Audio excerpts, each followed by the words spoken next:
All right, welcome back. This is season 3, episode 13 of the Coach Mo Golf Show, and I am very excited to introduce a very special guest today that I had the pleasure of meeting at the PGA show and here with her live. We just kind of wrapped up at the show this week. So this is Cathy Kim right here. She is the DOI at Baltimore Country Club.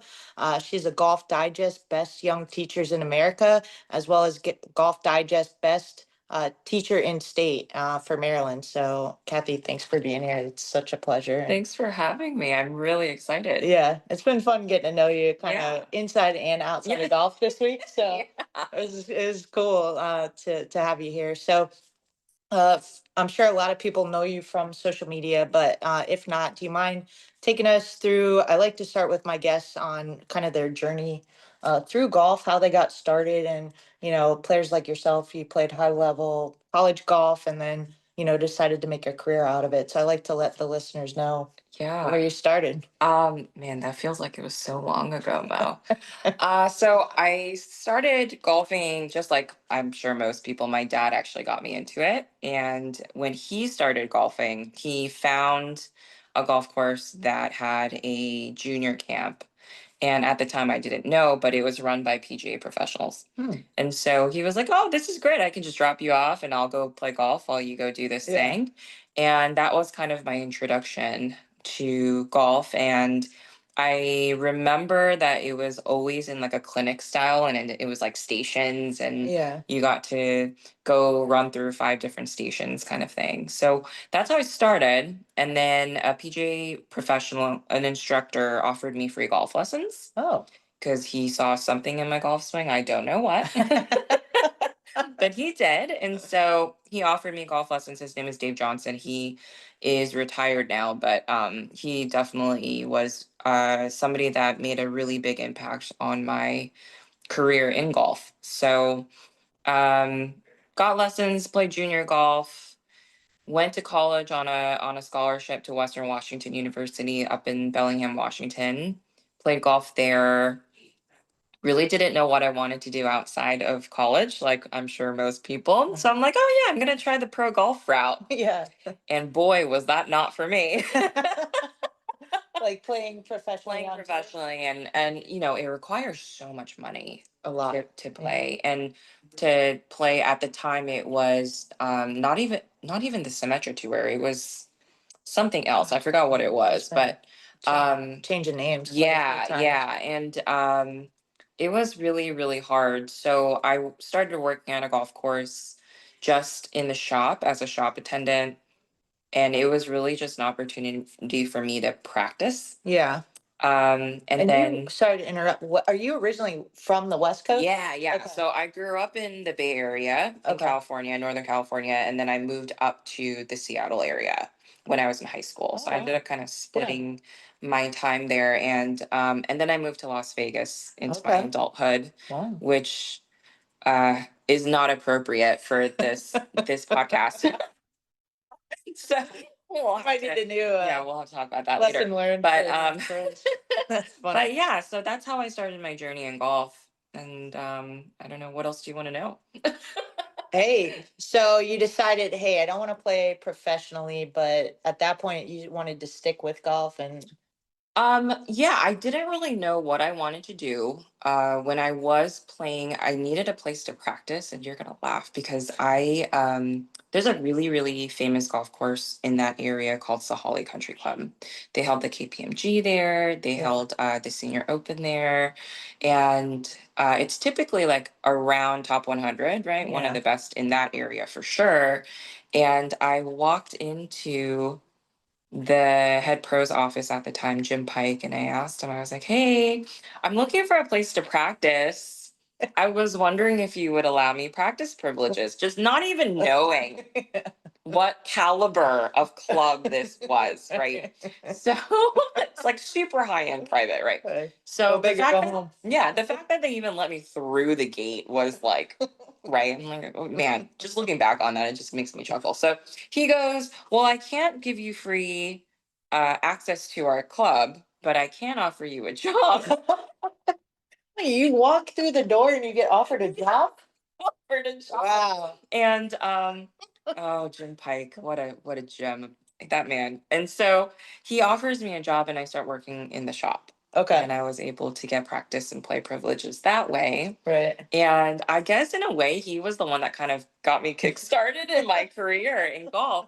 And then soon after that, I decided I wanted to join the PGA of America as an apprentice. And yeah, that's how I Yeah. started. But I got some opportunities to teach juniors Right. kind of along the way, and I really started to enjoy golf kind of from that perspective. And yeah, so There's so many different routes you can take as a professional, and deciding to enter the instructional space. Like, we don't always start there. for sure. They always typically start in the shop, right? You're sure. doing merchandising, answering the phone and stuff. So tell us about how you not just kind of got your foot wet in instruction, but when you're like, hey, like, this is the direction I really want to go.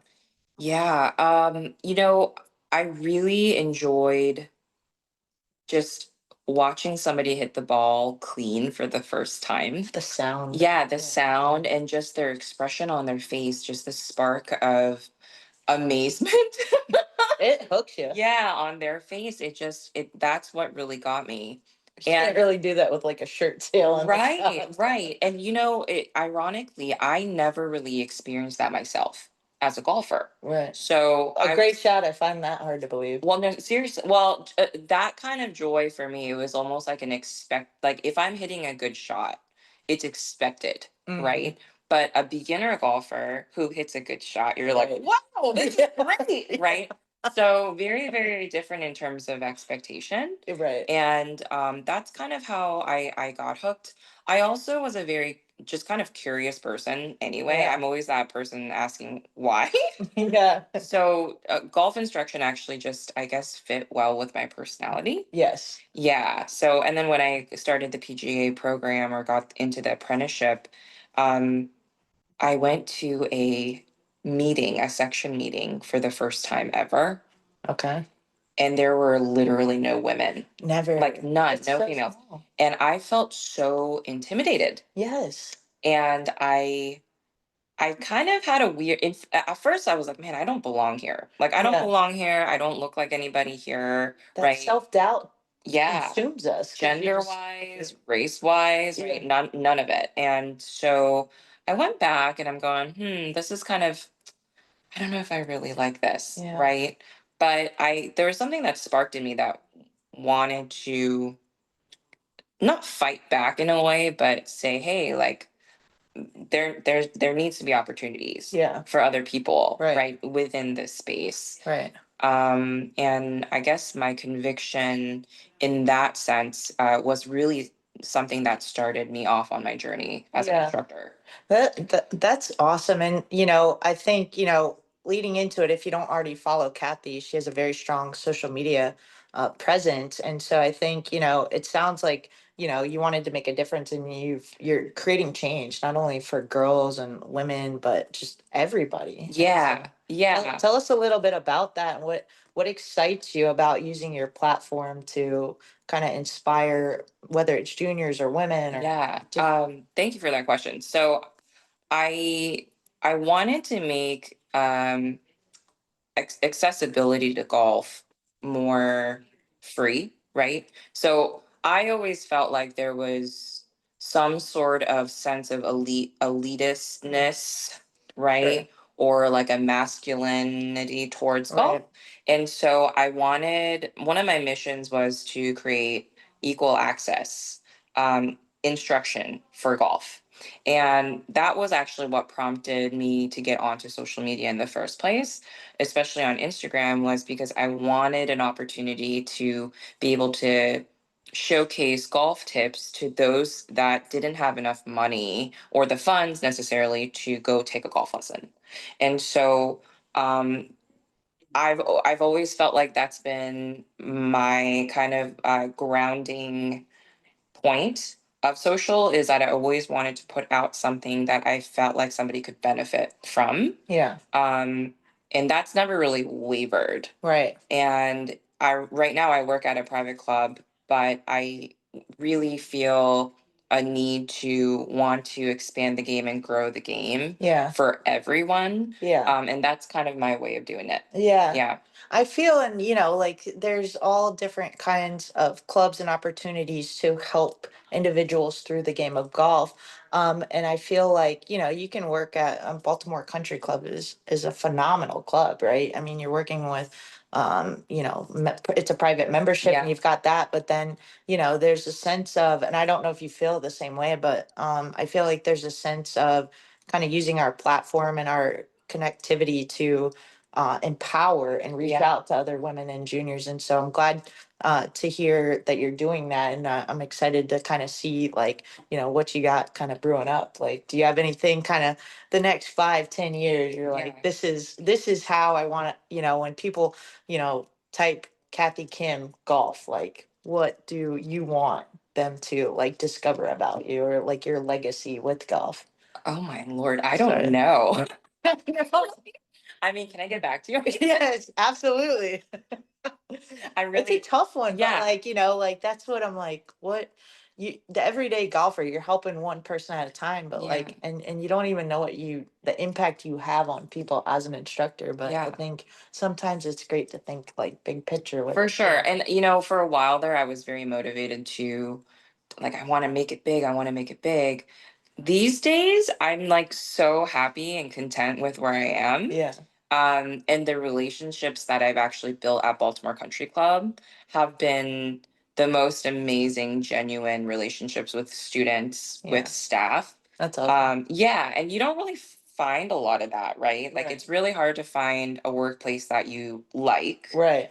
Um, dare I say love? Yeah. Right? Well, And I just met a couple of your staff and yeah. the way you guys interact, that it's not forced. Like it's like they genuinely like love each other.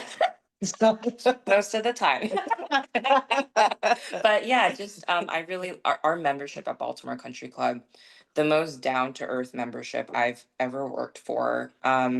Everyone is just so nice, and it really makes a difference. It does. Yeah, it really makes my job more enjoyable. Yes. And I look, and I know this is gonna sound really corny. I do look forward to going to work. Yeah. No, Yeah, I believe it. so it's been great. I bet they love having you there too. And I'm gonna tell you, like whenever you laugh, like 10 out of 10, Oh I my love it. gosh. It's the best laugh ever. Oh, you're very sweet. Thank you. No, but all right.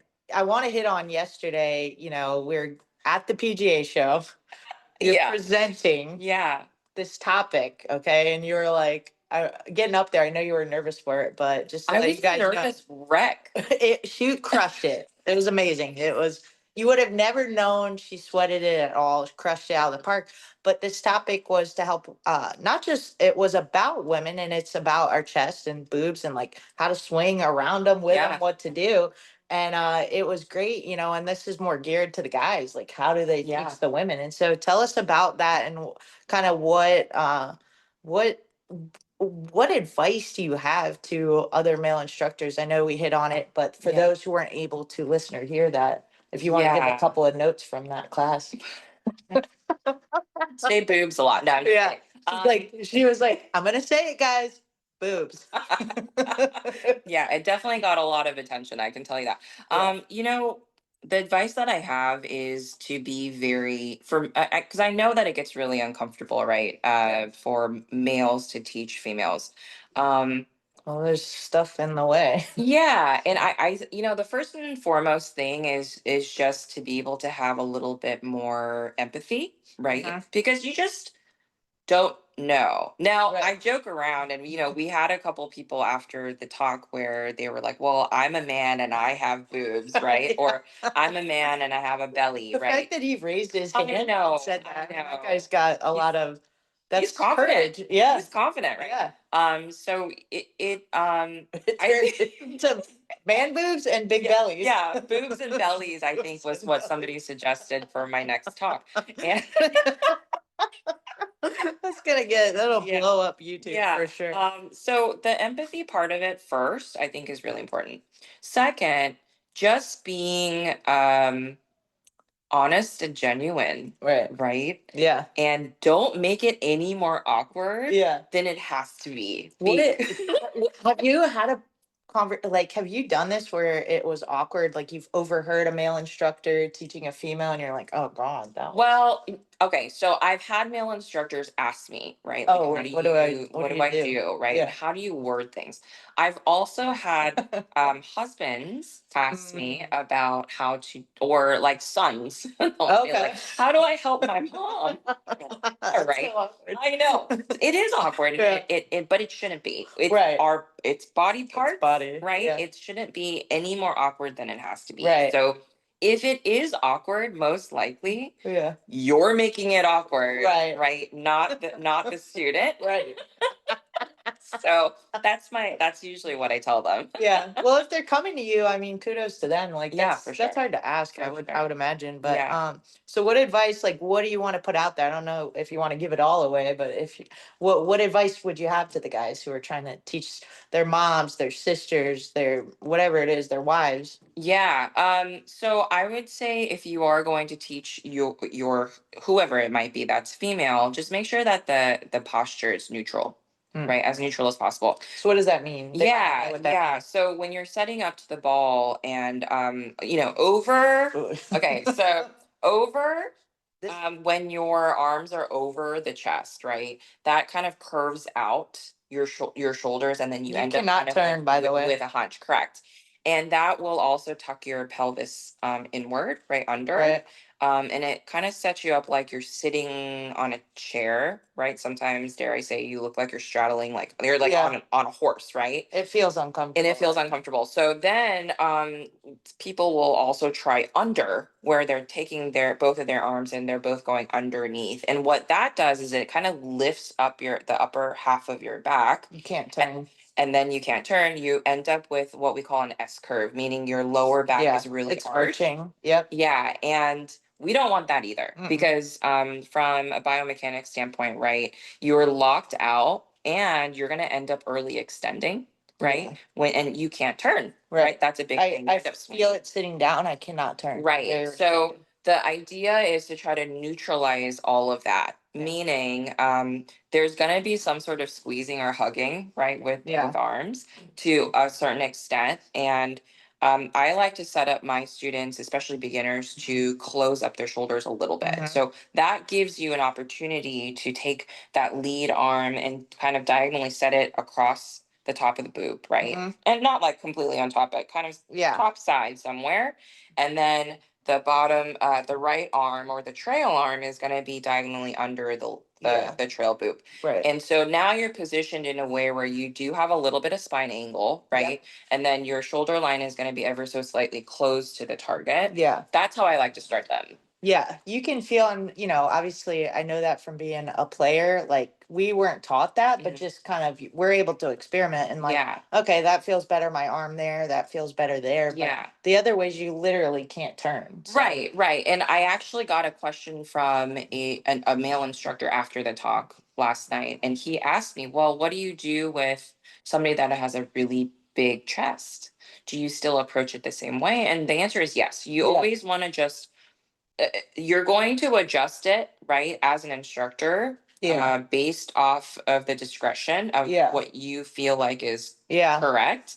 And then you will kind of take a look at their posture. Yeah. And then when you have them turn, they have to look like they're turning freely, Right. right? If they are uncomfortable or they feel really restricted, that's when you make your move to Yeah. adjust. Yeah. Yeah. And then, that plays a part too. Then as you get to past the turn, like positions in the backswing, there's certain, obviously everybody has different body types and different structurally their swing. But Yeah. you'll start seeing like maybe a little flatter swing might work for somebody. For or, sure. For sure. the lifting gets a little, Yeah. and And it's definitely things in the not, way. it's definitely not cookie cutter, right? No. It's like, and we're not, if you think about it, right, we're not trying to teach a tour player. Right. They're not trying to go out there and play golf for a living. We're trying to teach people how to get into the game and stick with the game. Yeah. So whatever is the most repetitive is Right. going to be important. Whatever is the safest is going to be important. And whatever makes them feel less self-conscious Right. is going to be important. Yeah, the average golfer, I mean, they just want to have fun For and sure. stuff out there. And so, if you're helping them improve, and there's studies on this, like as soon as a player's breaking 100, their passion for the game just skyrockets. That's And so you're just trying to create passionate golfers who kind of stay out there. So there's not necessarily one way to do it, but a little advice like this, I'm sure, goes a long way. So thanks for sharing that.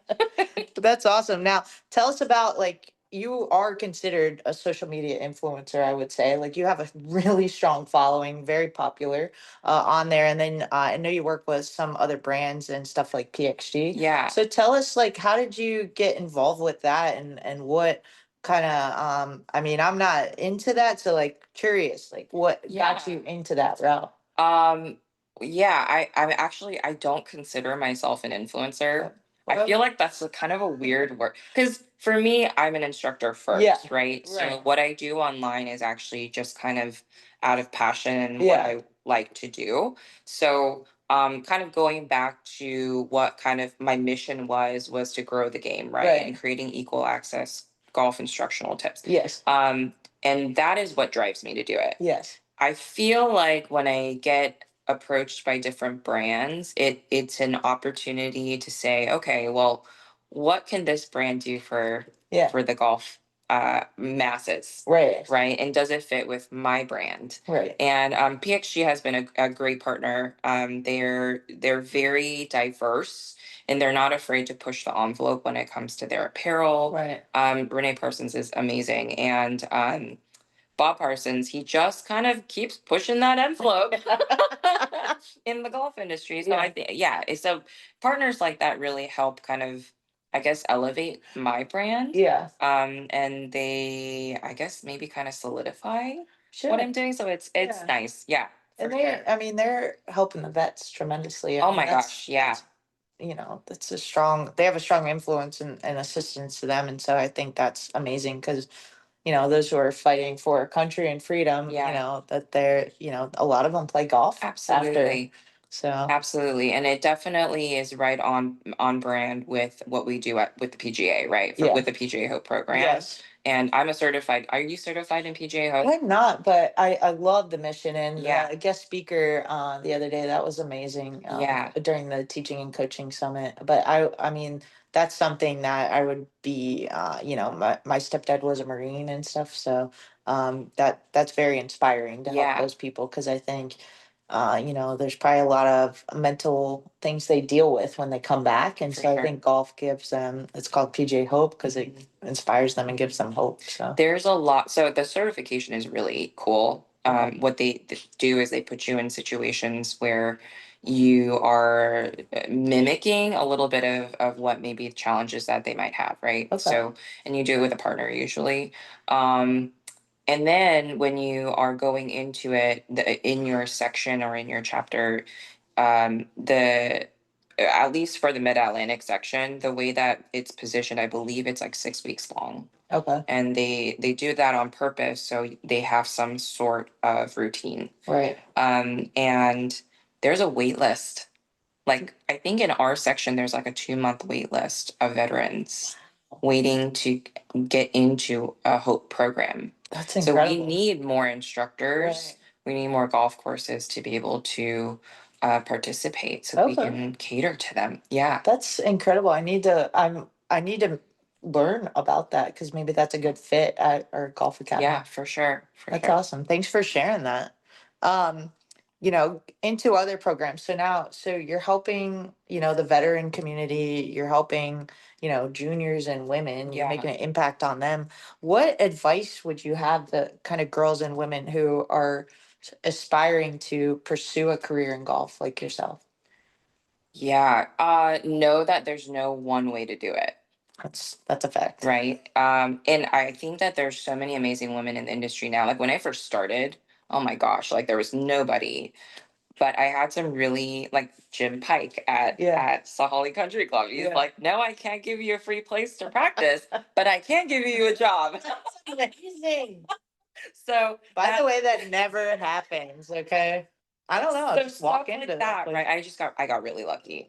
Just there's no one way to approach the game, Yeah. the industry, and there's different. Obviously, like you and I know, there's PGM programs out there that you can just go directly into. Sure. I think making sure that you find somebody that's in either the PGA or the LPGA Yeah. in your area and Yes. just start talking to them and listen to their journey. Yeah. And I think what you'll find is no two people are alike, Yes. right?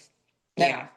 None. And, a couple podcast episodes before I had Monique Torres on, and she's part of the PGA, and she Mhm. said women only make up about 3% Yep. of the PGA, which is That's true. crazy. And so it would be nice to have more girls and women Yeah. getting involved, or, pursuing that career and getting involved and building that community. So looking forward to that. I think those seeds are planted. So looking forward I to kind totally of agree. seeing that kind of grow and develop over the years. Yeah. Now talking about mentorship and mentors, you and I were brought together by Yeah. one of the same mentors, Steve Loescher. So Yeah. we've got to give a huge shout out to Steve. Yeah. So this week we've had quite a few meals together, and Mhm. we're able to kind of get to know each other better at the show. And he's been great in terms of helping my career and yours. I'd like to hear kind of about your mentorship and advice you've received, because Yeah. I think it's so important to have. You can't do this alone, and it's always great to lean on people who've gone through the process Yeah. before to give you advice. So if you don't mind kind Yeah. of talking about that, how that has helped you in your career. Yeah, I would love to. So Steve Lozier, we're going to talk about Steve. Yeah. Because I think he's definitely relevant in this conversation. So Yeah. Steve Lozier is the National Director of Player Development for Troon, Yes. for Troon Golf. And we got together kind of in the similar way that where I walked into Sahali and met Jim Pike. We ended up I got an interview with him, or got a meeting with him through a mutual friend. And I told him, I was like, this is what I would like to do. I'm looking for a job. And he goes, great, I'm going to put you here. Like, when can you start? Wow. And I asked him, I said, well, what would you like me to do there? And he said, anything you want to do. Wow. And I'm going, wait a minute. Anything I want to do, like, you're not going to give me any direction. He's like, no, anything you want to do, anything you're passionate about, that's what I want you doing. Wow. And it was very refreshing, very eye-opening. I feel like your biggest cheerleaders and your greatest mentors are the people that are able to just let you be you. Right.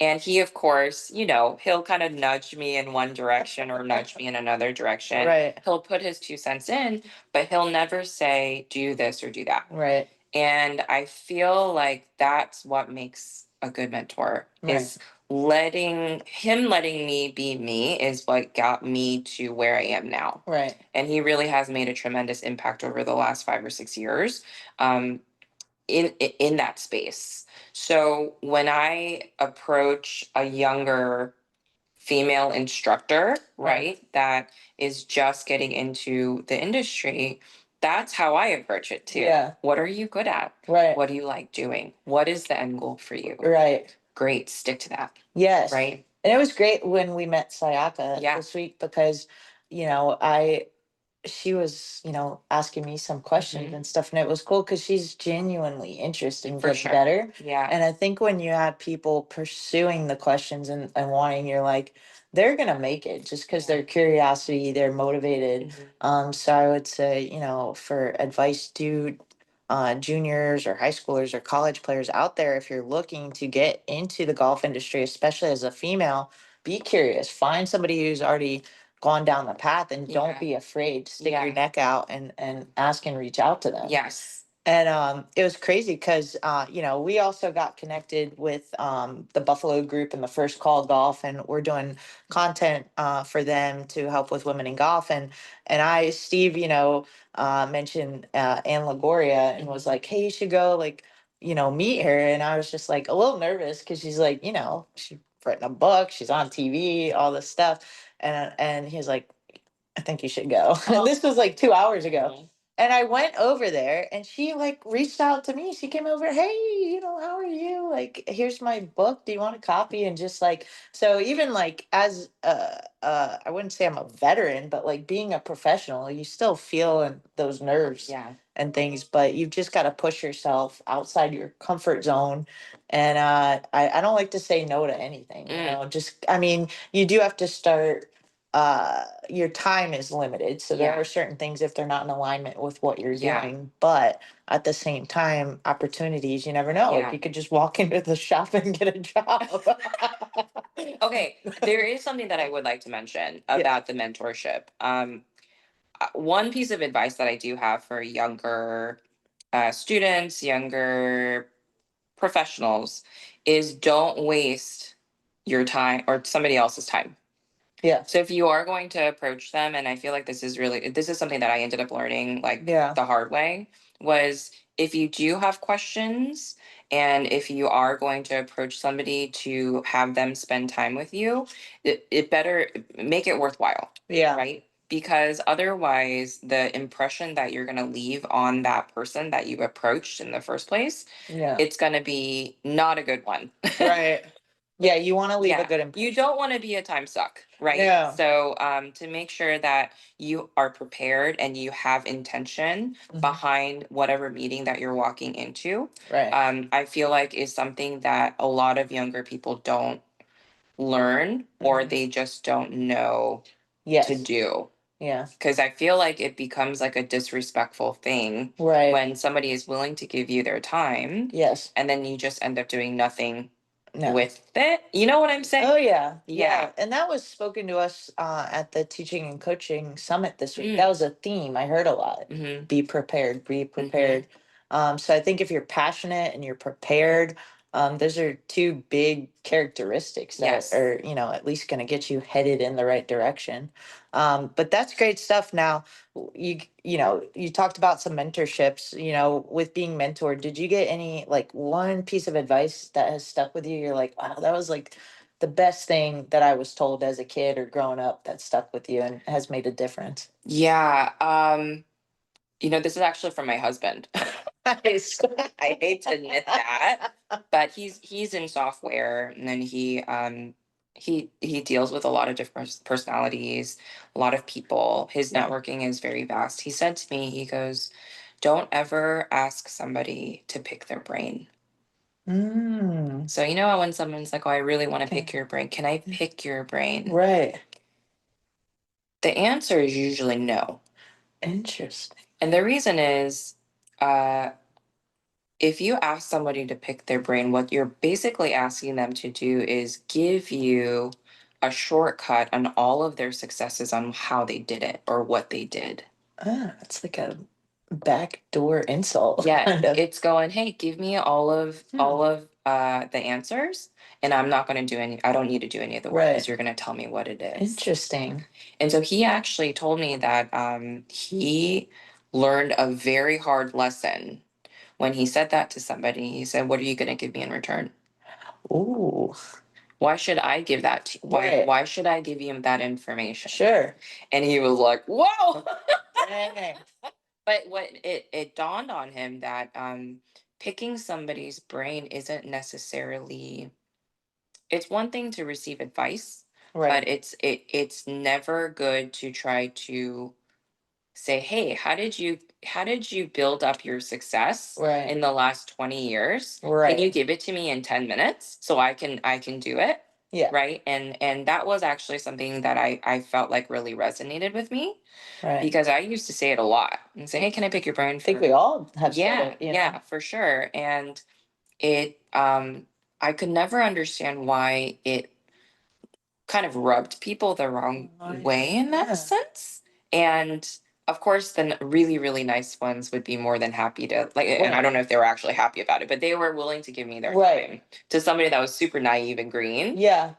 But that was definitely good. that's something that stuck. What with me. did your husband say, or have you found over the years, like, hey, if someone is interested and curious and wants to ask questions, what's a more appropriate way to pursue that conversation? Yeah, it's hey, can I take you out for some coffee? Ooh. I'd love to know about your story. Yes. Right? that's a little different. Right. Then hi Mo, I'd like to pick your brain. I just met you, Right. but I'd like to pick your brain, and I want to know everything that Right. I can know about whatever you're doing. Right? So just a little bit of a different approach, I would say. Yeah, establishing a rapport and a good relationship. Being genuine. Yes. Right? And Right. and I do feel like that's something that we're missing Yes. a lot of these days. There you see that in everything, in every field, Mhm. everywhere you go, even sometimes with coaching. Oh, and stuff, absolutely. Absolutely. For sure. No, thank you. That was really insightful, and I did not know that I will stop saying pick your brain. And I'm sure everybody has their own different opinions Yeah. on it, but that was definitely something that resonated with Yeah. me. No, that makes a lot of sense. Cathy, this has been great. I know you've got a lot going on. We're wrapping up the show. Everybody's got social plans and whatnot. I got to get back to St. Augustine, but it's been an absolute pleasure, genuinely, like meeting you this week and spending time with you. I had a blast. Me too. I did too. And I think I found a new golf friend this week, For so sure. had a for blast. sure. So Thank you so much for your time. no, I really appreciate thank you this. so much. Bye. Bye. Oh, what? How can they reach you? Oh, I know you so- want to get in touch with Cathy. So you can reach me on Instagram at Cathy Kim Golf. If you want to email me, it's Cathy at CathyKimGolf.com. My website, CathyKimGolf.com. So That's awesome. yeah. I think I saw you on a PGA commercial too. Is that true? Yes. You might have recognized her before this. True. Yeah, for sure. That's awesome. All right. Thanks, Cathy, for all you do. And looking forward to kind of seeing down the road. Yeah. Kind of just keeping connected. I better like make a plan because I feel like you're gonna ask me next time. That's awesome. Bye. Bye.